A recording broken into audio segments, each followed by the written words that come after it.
one day Bharat came up to see them. Ram was surprised to see him. And he said, "How come you're here? Is everything okay in Ayodhya? Is Maharaj Dashrath okay?" We were talking of detours. Here Maharshi Valmiki makes a fascinating detour. So when Ram asks Bharat, "How is Maharaj Dashrath?" he actually asks a series of questions about Ayodhya. And this is the 100th chapter of the Ayodhya Kand, a very special one. Each shlok has the keyword Katchit. Katchit means, is it true that, or I trust? And through these questions, Maharshi Valmiki is giving us a lesson on governance. This is perhaps the oldest text on governance in the world. So after being questioned, Bharat told him about what had happened with Dashrath, and Ram was devastated. Ram, Lakshman and Sita grieved together, and then they performed the rites of Jalanjali and Pindadan for Dashrath.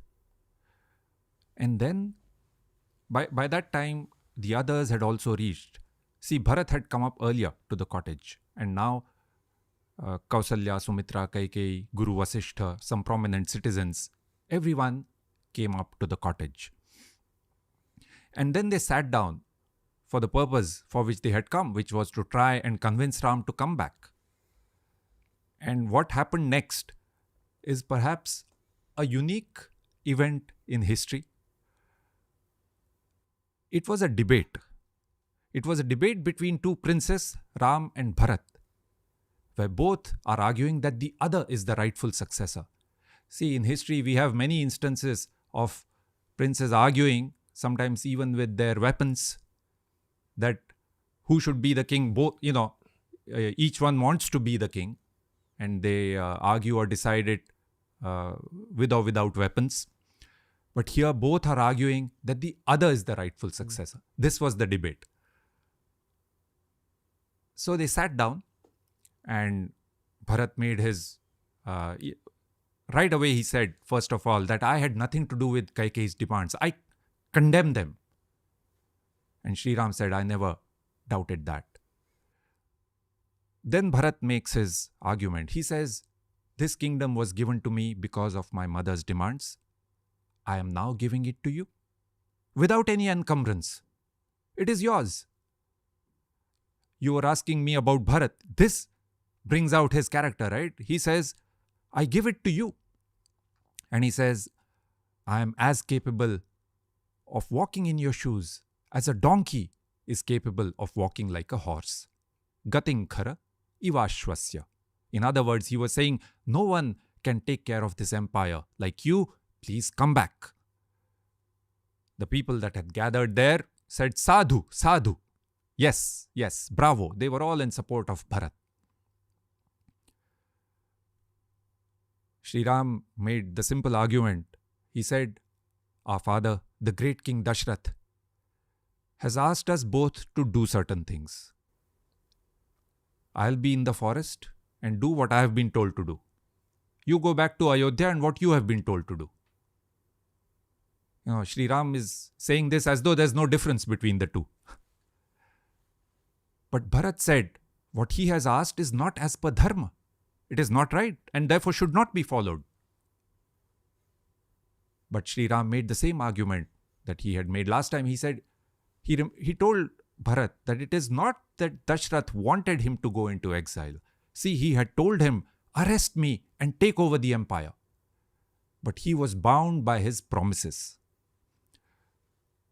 And so, once again, Shri Ram explained to him that I am upholding the king's word, the king's promise, by being here in exile. And you too should go back and get yourself coronated so that the king's word is held true. Maharshi Vasishtha tried to convince Ram. Others also tried. But he was unmoved. Bharat then said, I will go on a hunger strike. I will not eat until you agree to come back. Shri Ram said, that mode of protest is not allowed for somebody in your position. It is only for those who have no other means of being heard. Bharat then turned to the people and said, ask them to somehow convince Ram. But they said that Ram is right. They cannot ask him to come back. The Maharshis of Chitrakut had also gathered there, and the verdict was in Ram's favor.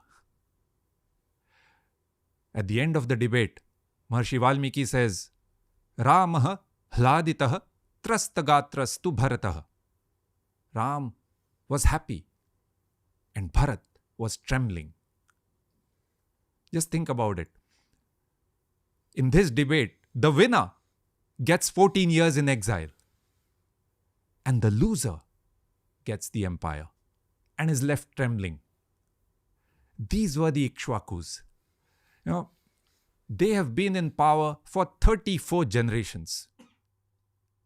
Even now, there is no sense of entitlement, not a trace of any lust for power. That's why they were in power for 34 generations. Yes. That is how it happened, the great debate. So Shri Ram clearly said he would not accept the empire, but Bharat still insisted that he too would not accept the empire. Now what to do? The answer, incredibly, was found in a piece of wood. Bharat offered Ram a pair of gold-decked padukas, footwear, wooden sandals. Shri Ram wore those sandals and gave them back to Bharat. Bharat said he would rule in Shri Ram's name as a trustee, a caretaker. So the padukas were brought back, coronation was done, and they were placed under the parasol. And Bharat himself, he ruled as a trustee from outside Ayodhya. He stayed in Nandigram. And he also wore cheer vastras. He said, I will not accept any comforts of royal life while my brother is in that condition. For 14 years? For 14 years. Wow. Yes. And last time you had asked me, what happens after 14 years? If Shri Ram comes back, does he get the empire or what? Bharat was very clear. He told Shri Ram, if I don't see you on the very day 14 years are over, I will step into a fire and kill myself. This was clearly temporary for Bharat. He was just a trustee, a caretaker, till Shri Ram came back. And Ram's last words to Bharat were, don't be angry with Kaikeyi. Take care of her. What is said about Kaikeyi at this point?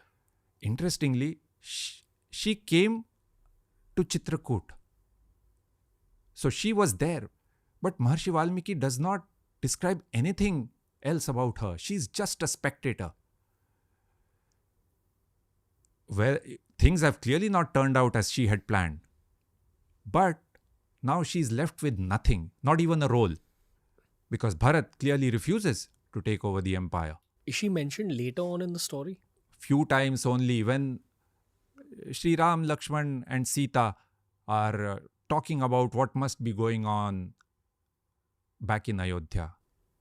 Interestingly, in this first day, when Sumantra was dropping them in the chariot, they were talking about things. So when Sumantra went back, the charioteer, when he went back to Ayodhya, everyone asked him, so how are they? What did they say? And he told them what had happened, etc.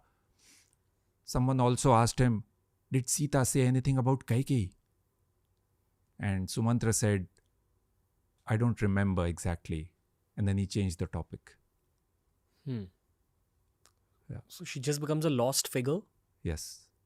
That's it? Yes. She's left with nothing. What about the lady who had convinced her to do it? Manthara. Manthara. Is anything said about her?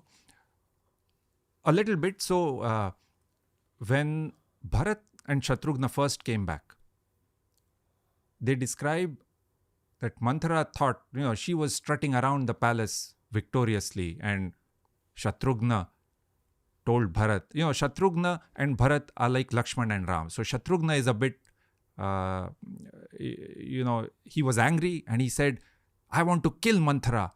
And Bharat told him, don't even think about it. Don't even think of harming her. Because if you do something like that, Ram will not even speak to us.